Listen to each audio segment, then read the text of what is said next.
Welcome to Distant Whispers, where stories find you. This channel is all about short stories with macabre and unusual and unexpected endings. Some of them are true, some of them aren't. It's all up to the figment of the imagination of the author who wrote the story. We like to encourage anybody who loves to read and write to submit stories to us, and we happily will narrate them on the channel and give you an on-screen caption credit. So, all being said and done, in this episode we go straight to a barber's chair and experience the thrill of cold hard steel of a straight razor shave. So people often ask themselves, what constitutes a rare pleasure? I asked myself that question the other day and turned to Google in search of an answer, but found no definition that truly captured what I was feeling. A rare pleasure.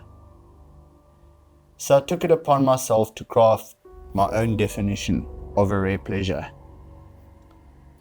A rare pleasure, then, is that fleeting moment in time when you encounter something so exquisite, so singularly extraordinary, that it ignites a deep physical sensation of pleasure. It's the kind of experience that lives in your body, so unique, it just lingers, almost tangible in its memory. A rare pleasure stands apart from the ordinary in every sense. Take, for example, the crackling of a bushveld fire at sunset, or the soft clink of ice cubes swirling in a glass of single malt whiskey. There's the goosebump-inducing howl of a black-backed jackal piercing the night just beyond the firelight. Or most mundane of all, the sheer bliss of slipping into a pair of jeans that fit just right, hugging the right places and forgiving in the others. It's a moment outside the usual, where you can savor the fleeting, often inexplicable joy. It was with this in mind that I recently indulged in a rare pleasure of my own. A straight razor shave. After letting my facial hair grow for a few days, I decided to treat myself to the kind of shave most men only dream about. I settled into the barber's chair, already thinking about the tool of choice, the legendary cutthroat razor. There's something undeniably unsettling about the idea of a blade that sharp sliding so close to your throat, isn't there? It instantly conjures up dark images, most notably that of Sweeney Todd, the infamous demon barber. Once known as Benjamin Barker, Todd was a tragic figure pulled from the depths of Victorian folklore. After spending 15 years in prison for a crime he didn't commit, he returned to London a broken man. With a new name and a thirst for vengeance, he reopened his old shop in the foggy, cobblestone streets of Fleet Street. Now, back in London, he turned his rage into a deadly routine. One by one, unsuspecting customers would take a seat in his chair, only to have their throats slit with surgical precision. He would then pull a hidden lever on the side of the chair, dropping their lifeless bodies down into a chute to the shop below, to Mrs. Lovett's bakery. Mrs. Lovett, the eccentric, slightly mad pie maker with a flair for the grotesque, was as crucial to Todd's grim operation as the razor itself.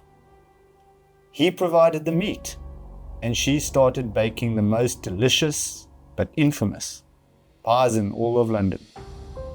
Business boomed. People lined up for her flaky, savory creations, blissfully unaware that they were biting into the remains of their fellow Londoners. The straight razor, that shining, deadly blade, became Todd's weapon of choice. He didn't just cut the flesh, but the very essence of those who sat in his chair. There was no mercy in his strokes. Each victim was another step in his twisted quest for revenge against a world that had taken everything from him. His customers, unaware of their fate, reclined and trusted in his gentle touch, oblivious to the dark abyss that lurked just beneath the surface. The tale of Sweeney Todd speaks to the darker impulses within all of us. In seeking to restore his broken world, he destroyed it further.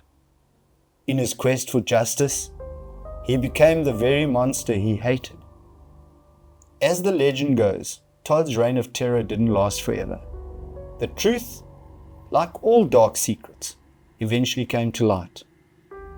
Whether he was caught and executed, or simply just vanished into London's legendary mist, remains a question for history. But Sweeney's story lingers, a reminder how thin the line is between justice and madness. Still, despite that association, there's a strange allure to the whole experience. The prospect of danger, however slight, combined with the promise of a smooth, close shave, creates an undeniable mystique. As I reclined in the chair, Philippe, the barber, appeared quietly at my side. I could smell him before I saw him. That old, stale Old Spice aftershave. His presence was almost ghostly. "And how can I help you today?" he asked. His voice was calm, always so nice.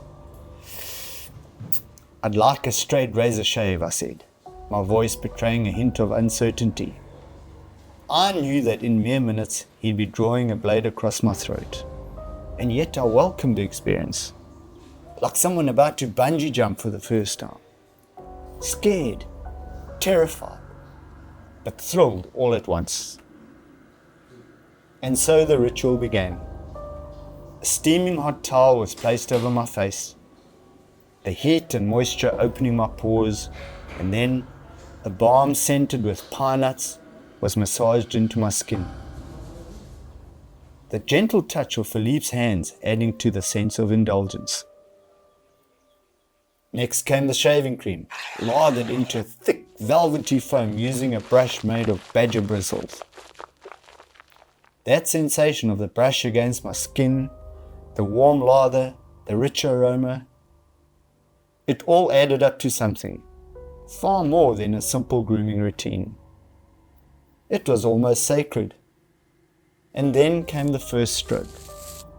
The rasp of the blade as it moved down my cheek was surprisingly gentle, almost meditative.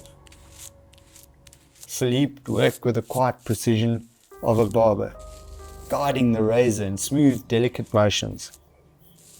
Each pass of the blade was a whisper of perfection. But I noticed something strange. Philippe's hands had a faint metallic smell. Not strong, just enough to make me pause. When the shave was complete, he wrapped my face in an ice-cold towel. "This should close the pores," he said. "It'll leave you feeling cool and refreshed." It is a small gesture, but it completed the final flourish to an already rare indulgence. "I'll see you in 3 weeks," Philippe said as he ushered me out the door, his voice calm, practiced and certain. A straight razor shave. A rare pleasure indeed. But as I drove away, the satisfaction began to fade, replaced by a strange thought that wouldn't let go. Just before the shave began, Philippe had asked me to close my eyes as he placed the hot towel on my face. But right before I closed my eyes, I caught him making a quick, subtle movement, kicking something beneath the chair. It was small, rubbery, round. At the time I thought nothing of it, but now I can't help wondering, could it have been an earlobe? A rare pleasure indeed. If you enjoy the content of this channel, please be sure to subscribe and like and share with as many people as possible, and don't forget to press the bell for notifications. Until the next time, take care.